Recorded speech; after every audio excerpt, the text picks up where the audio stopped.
Welcome again students, myself Pooja Sharma, PGT maths, GSSS area, district Jhajjar. हम कर रहे हैं आजकल चैप्टर 3 मैट्रिसेस। लास्ट लेक्चर में हमने symmetric and skew symmetric matrices के कॉन्सेप्ट को समझते हुए वहाँ पर कंक्लूड किया था और मैंने आपको बताया था कि हम किसी भी स्क्वायर मैट्रिक्स को दो मैट्रिक्स के सम में ब्रेक कर सकते हैं और उसको हम इनफाइनाइट तरीके से ब्रेक कर सकते हैं, लेकिन उनमें एक खास हमारे पास पेयर आता है और वो पेयर क्या रिप्रेजेंट करता है कि एक मैट्रिक्स सिमेट्रिक होगा और एक स्क्यू सिमेट्रिक। तो मैंने आपको वहां एग्जांपल भी बताया था 4, 5, 6, 7 को मैं कई तरीके से ब्रेक कर सकती हूं। मान लीजिए मैं इसको लिखती हूं तो 4, 2, 5, 3 मैं ऐसे भी लिख सकती हूँ, आप ऐड करें यही आ जाएगा। इसी को मैं लिखना चाहूँ तो 4, 1, 1, 2 प्लस 0, 4, 5, 5 ऐसे भी लिख सकते हो। And there are infinite ways. बस आपने लॉजिक समझना है कि कोई एक मैट्रिक्स इनफाइनाइट तरीके से दो मैट्रिक्स के सम में रिप्रेजेंट किया जा सकता है, ठीक है ना भाई। जैसे हमारा कोई नंबर 7 है तो मैं इसके बहुत सारे टुकड़े कर सकती हूँ, बहुत सारे नंबरों के एडिशन और डिफरेंस में इसको लिख सकती हूँ। ऐसे ही एक मैट्रिक्स को बहुत सारे मैट्रिसेस में लिखा जा सकता है। बट हमें एक स्पेशल केस डिस्कस करना है कि हमें किसी स्क्वायर मैट्रिक्स के दो मैट्रिक्स में उसको तोड़ना है, ब्रेक करना है, जिनमें एक मैट्रिक्स सर्टेनली सिमेट्रिक होना चाहिए और एक मैट्रिक्स सर्टेनली स्क्यू सिमेट्रिक होना चाहिए। और ये चीज हम किसी हिट एंड ट्रायल मेथड से नहीं कर सकते, कोई तुक्केबाजी लगाकर नहीं कर सकते। तो इसके लिए हमें एक पर्टिकुलर अप्रोच चाहिए जिससे हम किसी मैट्रिक्स को सिमेट्रिक एंड स्क्यू सिमेट्रिक में ब्रेक कर सकें। वो अप्रोच भी मैंने आपको लास्ट वीडियो में बताई है। तो हमारा ये मैं आपको बताने जा रही हूं एक्सरसाइज 3.3 का क्वेश्चन नंबर 10। अब वो सारे क्वेश्चंस आप आराम से ट्राई कर सकते हैं क्योंकि मैंने आपको एग्जांपल्स कराए हैं। एक्सप्रेस द फॉलोइंग मैट्रिसेस, कई मैट्रिसेस हैं, मैं सिर्फ एक पार्ट डिस्कस कर रही हूं। As the sum of a symmetric and skew symmetric matrix, ठीक है भाई। एक मैट्रिक्स को सम में यानी दो मैट्रिक्स के सम में रिप्रेजेंट करना है जिनमें एक सिमेट्रिक होना चाहिए और एक स्क्यू सिमेट्रिक। लॉजिक में लास्ट उसमें कर चुकी हूं कैसे कि भाई ए को मैंने क्या बताया था कि हम ऐसे लिख सकते हैं half of A plus A dash plus half of A minus A dash, ठीक है ना भाई। हाफ और हाफ ए बन जाएगा और हाफ ए डैश से हाफ ए डैश कैंसिल हो जाना है तो ए आ जाना है। और ये बात हम डिस्कस कर चुके हैं कि ये मैट्रिक्स 100% सिमेट्रिक होता है और ये मैट्रिक्स क्या होता है, ऑलवेज स्क्यू सिमेट्रिक।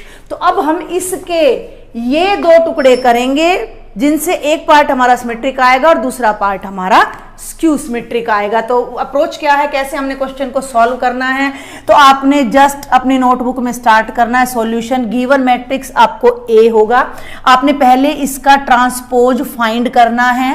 3, 5, 1 -1 का जो ट्रांसपोज होगा वो ये हो जाएगा, ठीक है भाई।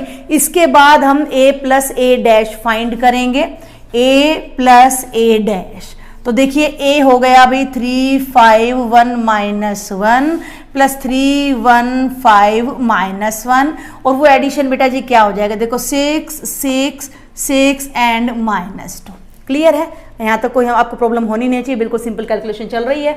अब हम इसका हाफ करते हैं, a प्लस ए डैश का हाफ करते हैं तो एक नया मैट्रिक्स आएगा और हम उसे मान लीजिए P नाम दे देते हैं। थोड़ा आसान हो जाएगा हमें करना यहाँ पर क्योंकि भाई इतना बड़ा नाम बार बार लिखेंगे। तो लेट P हमने मान लिया, वो है half of A plus A dash, ठीक है। a प्लस ए डैश ये है और इसके आगे हाफ यानी 1/2 लगा दीजिए तो 6, 6, 6 -2 और p की जो वैल्यू आएगी जब वो हाफ करेंगे तो सारे एलिमेंट्स 2 से डिवाइड हो जाएंगे और ये बन जाएगा 3, 3, 3 -2। ये p आ गया। अब आपने ये क्रॉस चेक करके दिखाना है कि ये सिमेट्रिक है, कहने से सिमेट्रिक नहीं हो जाएगा। ये समझे ना मेरी बात को, आपको प्रूव करके दिखाना है। तो प्रूव करके दिखाने के लिए अब आप क्या कीजिए, P का ट्रांसपोज चेक कीजिए। P का ट्रांसपोज हो गया 3, 3, 3 -2 का ट्रांसपोज और वो आप देखो रो को कॉलम में बदल रहे हो तो कोई चेंज नहीं आ रहा है, जो कि ऑलरेडी किसके इक्वल बन चुका है, P के इक्वल बन चुका है। तो हम यहाँ क्या लिखेंगे कि because P dash is equal to P है, it means P is a symmetric matrix. देखो भाई मैथ ना प्रूफ पे चलता है, तो प्रूव करना आपके लिए बहुत जरूरी है। अब हम आगे बढ़ते हैं, अब हम सेकंड पार्ट काउंट करते हैं। हम क्या निकालते हैं, a माइनस ए डैश, इसी तरह से। तो now a minus A dash, ठीक है भाई, ये मैं 2/2 का एक क्वेश्चन आपको करा रही हूँ। a हो गया 3 5 1 -1 और इसका ट्रांसपोज हो गया है ये। जब आप इसे सॉल्व करेंगे तो आप कर लीजिएगा 0 4 -4 एंड 0, ये हमारा a माइनस ए डैश आया। हमने इसका हाफ ले लेना है, जिसे हम क्यू नाम देंगे, half of a minus A dash. तो वो बन जाएगा बेटा जी हाफ ऑफ 0 4 -4 0। तो क्यू आपका क्या बन जाएगा, 0 को 2 से डिवाइड करोगे 0 आएगा, 2 आएगा, -2 आना है, 0 आना है, ये क्यू आ गया। हमने इसको नंबर 2 कर दिया, इक्वेशन नंबर 2। अब इसको भी आपने क्रॉस चेक करके दिखाना है कि ये स्क्यू सिमेट्रिक है या नहीं। तो क्यू का ट्रांसपोज ले लीजिए, 0 2 -2 0 का ट्रांसपोज, तो ये हो जाएगा 0 2 -2 0। और जैसे ही आप इसमें से माइनस कॉमन लोगे, स्क्यू सिमेट्रिक की पहचान होती है कि डायगोनल एलिमेंट्स 0 होते हैं, ये एक दूसरे के नेगेटिव्स होते हैं। तो ये बन जाएगा 0, -2 का बन जाएगा +2, 2 का बन जाएगा -2 एंड 0। और आप ध्यान से देखें कि ये जो अंदर वाला मैट्रिक्स है ये हमारा क्यू है और बाहर माइनस का साइन आ रहा है। तो बेटा जी क्यू डैश किसके इक्वल हो गया, माइनस क्यू के। और ये कंडीशन किसकी होती है, स्क्यू सिमेट्रिक मैट्रिक्स की। तो हम यहाँ क्लियरली कह सकते हैं कि Q is a skew symmetric matrix. ठीक है भाई, तो यहां तक मेरे ख्याल से कोई प्रॉब्लम आपको होनी नहीं चाहिए क्वेश्चन को सॉल्व करने में, कि ए लिया, ए ट्रांसपोज लिया, दोनों को ऐड किया और उनके हाफ से एक नया मैट्रिक्स बना जिसे हमने पी नाम दिया और उसको सिमेट्रिक प्रूव करके दिखाया। फिर हमने ए माइनस ए डैश कैलकुलेट किया और उसके हाफ को हमने क्यू नाम दिया, उसको फिर हमने स्क्यू सिमेट्रिक प्रूव करके दिखा दिया। क्लियर है यहाँ तक। अब ये बात हमने दिखानी है कि हम इस ए को इन दोनों के सम में भी रिप्रेजेंट कर सकते हैं। तो इसके लिए अब मैं यहाँ से थोड़ा सा रब करने जा रही हूँ। तो अब हम क्या लिखेंगे कि we know that a can be written as half of a plus a dash plus half of A minus A dash. देखो कई कुछ बच्चों को अगर शक हो तो मैं जल्दी से आपको इसको खोल के दिखा देती हूँ। a/2 a dash by 2 a/2 minus A dash by 2 ये कैंसिल हो जाएगा और a/2 आपका क्या बन जाएगा, a बन जाएगा। तो सिंपल अलजेब्रा है ये और कुछ भी नहीं है। तो ये यहाँ वी नो करके लिखा। अब इसको हमने क्या कर दिया, p, यानी a को हम लिख सकते हैं p plus Q, where P is a symmetric matrix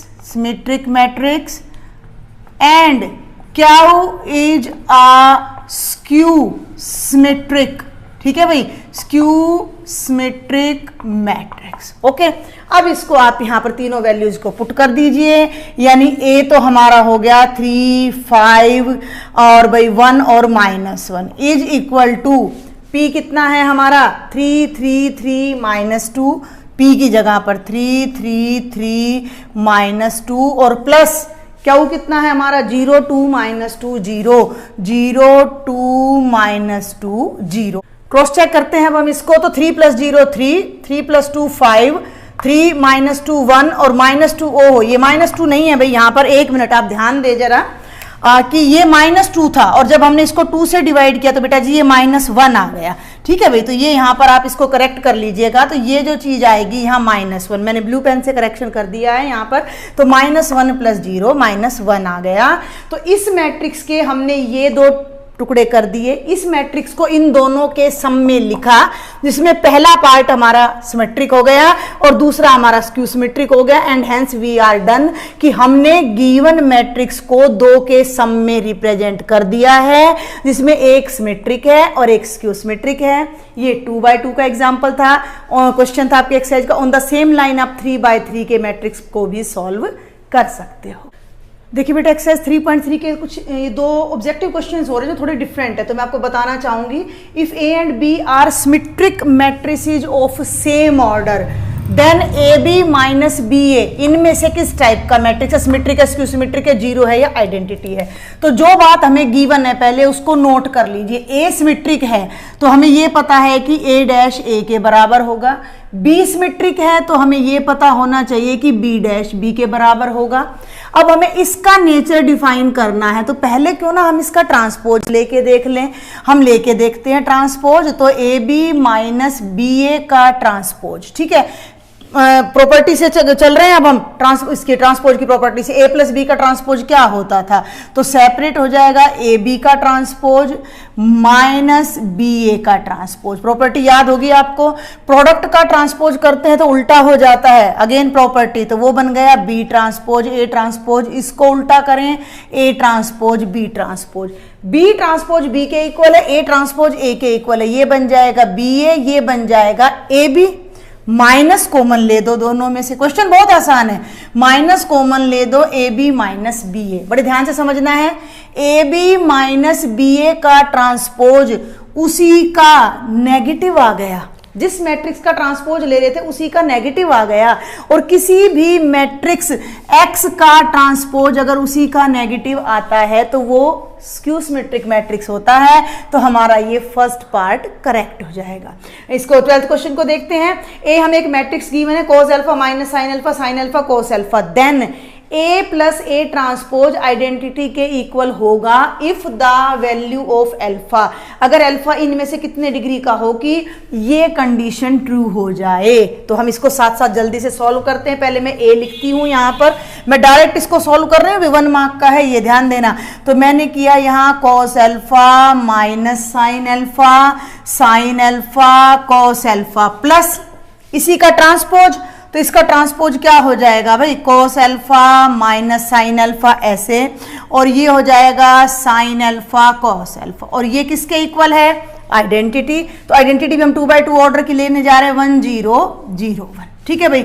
अब हम ये, मैं इधर आइडेंटिटी लिख रही हूँ, बाद में वैल्यू रख दी है मैंने यहाँ पर। अब आप इन्हें ऐड करें, cos अल्फा कितना हो गया, 2 cos alpha minus sine alpha plus sine alpha 0, ये भी 0, और ये कितना आ गया 2 cos अल्फा। अब ये दो मैट्रिक्स इक्वल हैं तो इनके कॉरस्पॉन्डिंग कोएफिशिएंट्स इक्वल होने चाहिए। तो 2 cos अल्फा किसके इक्वल आ गया, 1 के। यहां से cos अल्फा किसके इक्वल आ गया, 1/2 के। और cos अल्फा की वैल्यू 1/2 कितने डिग्री पर होती है, 60 डिग्री पर। इसका मतलब अगर अल्फा की वैल्यू 60 डिग्री यानी कि π/3 हो तो हमारी ये कंडीशन सेटिस्फाई हो जाएगी। And this is the part number B. हमारा नेक्स्ट टॉपिक है बेटा एलिमेंट्री ऑपरेशन या transformation of a matrix. Operation जैसे जमा, घटा, प्लस, माइनस, मल्टीप्लाई, डिवाइड, दो नंबर्स को इंटरचेंज कर देते हैं। इसी तरह से मैट्रिक्स पर ये ऑपरेशन लगकर इसको ट्रांसफॉर्म यानी बदल देते हैं, ठीक है।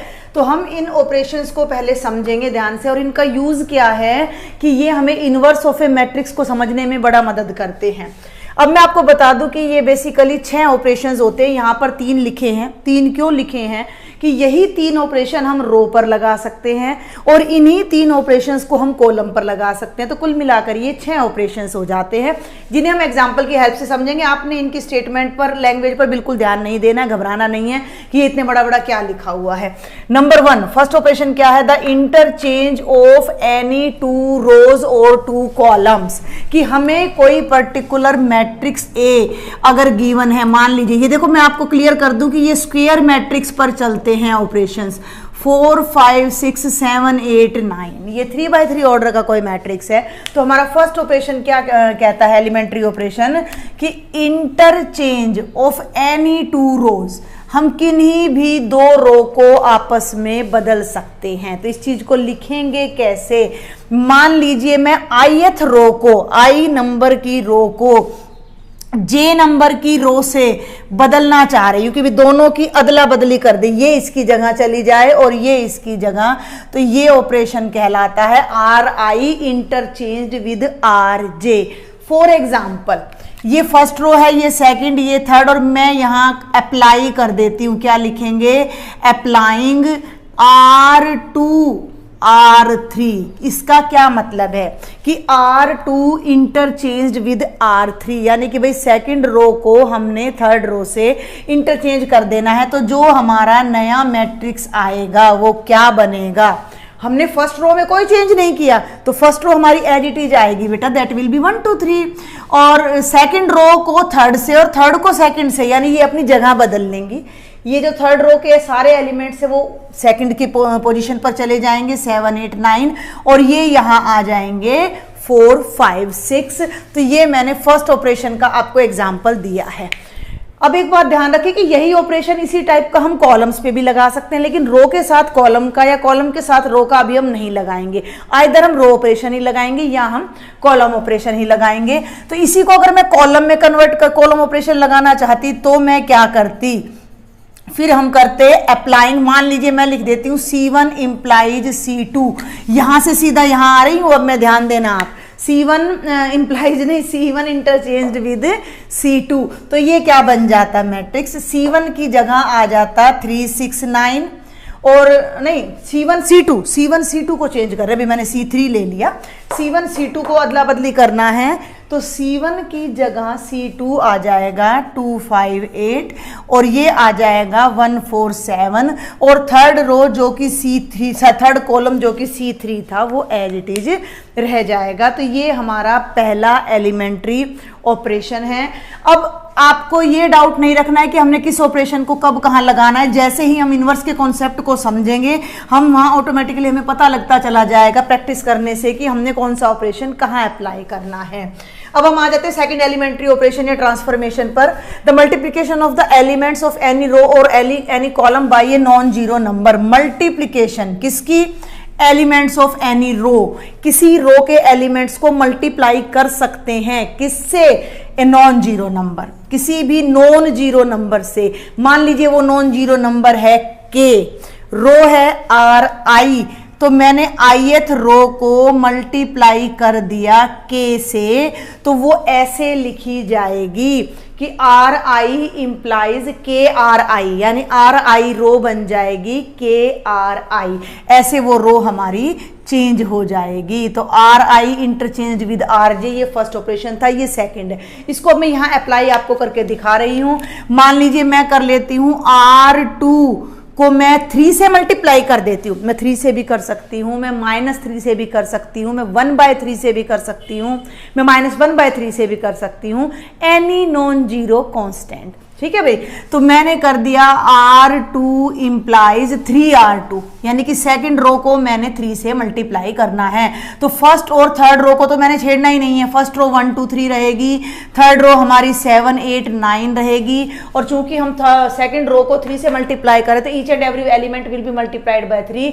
तो ये बन जाएगा 3 4 जा 12, 3 5 जा 15 एंड 3 6 जा 18, और ये हमारा सेकंड एलिमेंट्री ऑपरेशन होगा। जरूरत पड़ने पर हम इन्हें कॉलम पर भी लगा सकते हैं। भाई हमें जरूरत है तो हम किसी पर्टिकुलर कॉलम को किसी भी कांस्टेंट से अकॉर्डिंगली मल्टीप्लाई कर सकते हैं।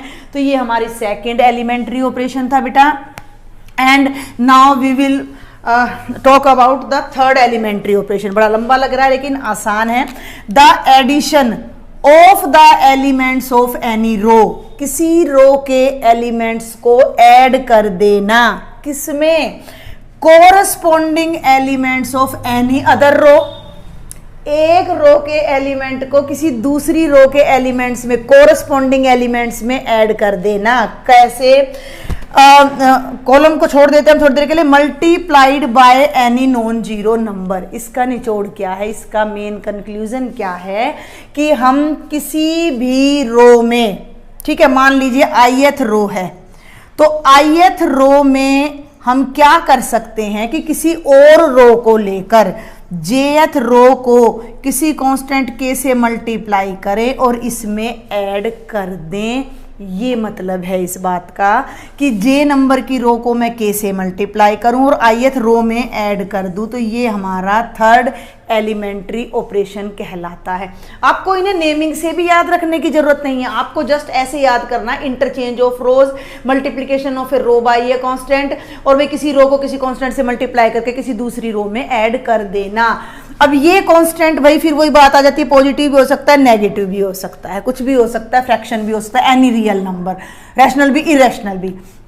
चलिए तो अब हम यहाँ मैं आपको इस एग्जांपल की हेल्प से आपको बताती हूँ कि ये कोई मैट्रिक्स है ए, और यहाँ मैं क्या करने जा रही हूँ कि मैं थर्ड रो को चेंज करने जा रही हूँ। ध्यान देना, थर्ड रो को मैं चेंज करने जा रही हूँ कि थर्ड रो में मैं ऐड करूंगी फर्स्ट रो का 2 गुना।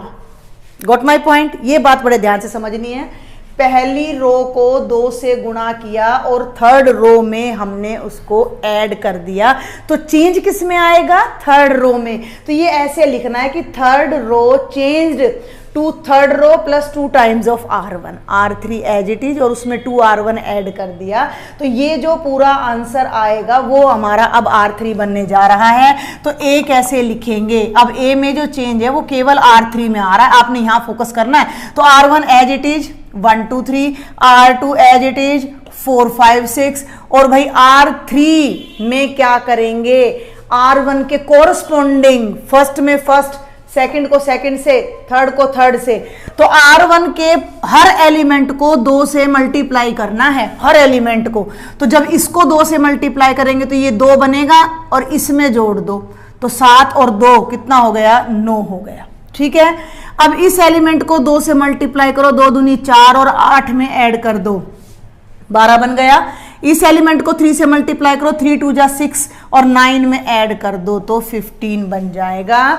और ये हमारी एलिमेंट्री ट्रांसफॉर्मेशन जो थर्ड हमने अप्लाई की है वो आ जाएगी। इसका यूज होगा इनवर्स ऑफ ए मैट्रिक्स में। हम चाहें तो यहाँ पर नेगेटिव कांस्टेंट भी ले सकते हैं। मैं एक और ऑपरेशन आपको जल्दी से करके बता देती हूँ कि R3 की जगह मैंने R2 ले लिया, सपोज कर लीजिए R2 ले लिया, और मैं R2 को क्या कर रही हूँ? -4 टाइम्स ऑफ R1, यानी कि अब मैं R1 को 4 से, बल्कि मैं कहूं -4 से मल्टीप्लाई करके इसमें ऐड कर रही हूं।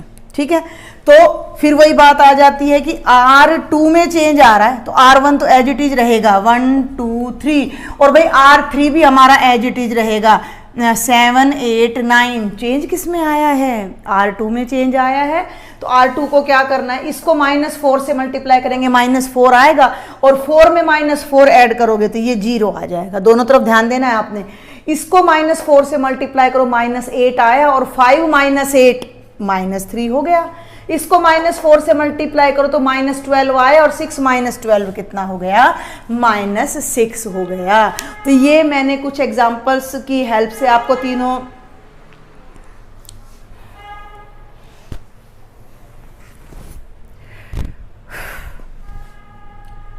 कुछ एग्जांपल्स की हेल्प से आपको तीनों एलिमेंट्री ऑपरेशन समझाए हैं जो हम रो में भी यूज कर सकते हैं, और इन्हीं ऑपरेशंस को हम कॉलम्स की सेंस में भी यूज कर सकते हैं। यहाँ सी आ जाएगा सब जगह पर, और इनका यूज होगा inverse of a matrix find करने में।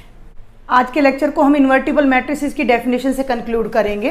तो इन्वर्टिबल मैट्रिसेस कौन से होते हैं? मान लीजिए बेटा ए कोई स्क्वायर मैट्रिक्स है ऑफ ऑर्डर m, और उसके लिए हमें कोई ऐसा स्क्वायर मैट्रिक्स B मिल जाता है ऑफ द सेम ऑर्डर। ध्यान देंगे, A का ऑर्डर M है, B का ऑर्डर भी M हो जाता है, और क्या कंडीशन आ जाती है कि A की प्रोडक्ट B से करें या B की प्रोडक्ट A से करें और वो सेम ऑर्डर के आइडेंटिटी मैट्रिक्स के इक्वल आ जाए, then we say that A is the inverse of B। A is called inverse of B, यानी कि हम A को क्या लिखते हैं? B का inverse. And B is called inverse of A। ध्यान देंगे, B A का इनवर्स कहलाता है, यानी दोनों एक दूसरे के इनवर्स कहलाते हैं अगर हमें ऐसा कोई स्क्वायर मैट्रिक्स मिल जाता है। एक छोटा सा एग्जांपल से मैं इसको प्रूव करती हूँ। आप ही की बुक का एग्जांपल है। A हमने ले लिया 2 3 1 2, और B भी 2/2 ऑर्डर का हमने मैट्रिक्स ले लिया। I will just check it, 2 -3 -1 and 2। Let me check. अब हम A और B की प्रोडक्ट को डिफाइन करते हैं तो देखिए क्या आती है, 2 3 1 2 2 -1 -3 2। मल्टीप्लाई करते हैं, फर्स्ट रो फर्स्ट कॉलम, 2 2 जा 4 प्लस 3 इंटू -1 -3 हो जाएगा, 2 इंटू -3 -6 प्लस 3 इंटू 2 6 आ जाएगा। Second row first column 1 into 2 plus का 2, 2 into -1 -2, 1 into -3 plus 2 into 2 4। Check करिए कितना आया, 1 0 0 1, यानी ए की जब हमने बी से प्रोडक्ट की तो सेकंड ऑर्डर का आइडेंटिटी मैट्रिक्स आ गया। सिमिलरली आप क्रॉस चेक कर लीजिएगा, ये आपके लिए होमवर्क है, जब हम बी की ए से प्रोडक्ट करेंगे तो बी ए भी आइडेंटिटी आएगा। तो हमने क्या देखा कि A B is equal to B A is equal to identity matrix आ रहा है, तो हम कह सकते हैं कि ए बी का इनवर्स है, मींस बी इनवर्स तो ए हो जाता है और ए इनवर्स बी हो जाता है। अब क्वेश्चन ये उठता है कि यहां तो हमें ए और बी गिवन था, हम वैसे कैसे फाइंड करेंगे कि इनवर्स किस मैट्रिक्स का क्या है। तो फिर वही बात आ जाती है कि कोई हिट एंड ट्रायल मेथड नहीं लगेगा, एक पर्टिकुलर अप्रोच है जिससे हम एलिमेंट्री ऑपरेशंस की हेल्प से नेक्स्ट लेक्चर में समझेंगे। तब तक मैं आपको इनकी बेसिक 1-2 बातें और बता देती हूँ कि किसी भी मैट्रिक्स का इनवर्स यूनिक होता है, एक मैट्रिक्स के लिए एक ही इनवर्स एग्जिस्ट करेगा, तो वो एक हम पर्टिकुलर मेथड से ढूंढेंगे। तो यहाँ 2 बातें मैं आपको मेन बताने जा रही हूं कि inverse of A matrix is unique, inverse of a matrix is unique. ठीक है भाई, एक मैट्रिक्स के लिए एक ही इनवर्स एग्जिस्ट करेगा, और करेगा भी यानी देखना भी पड़ता है, हर मैट्रिक्स का इनवर्स भी एग्जिस्ट नहीं करता है, उसके लिए भी कंडीशन आती है बाद में। और सेकंड थिंग आपने ध्यान रखनी है कि किन्हीं 2 मैट्रिक्स की प्रोडक्ट का जब हम इनवर्स लेते हैं तो वो उनकी प्रोडक्ट के उनके इनवर्स की प्रोडक्ट उल्टी हो जाती है उसमें, यानी कि A B inverse is equal to B inverse A inverse हो जाता है। तो इनका भी कोई यूज नहीं है, मेन आपने यहाँ ध्यान रखना है। इससे रिलेटेड एग्जांपल्स मैं आपको नेक्स्ट लेक्चर में कराऊंगी। तब तक आप एक्सरसाइज 3.3 के अपने क्वेश्चंस कंप्लीट कीजिए। Thank you students.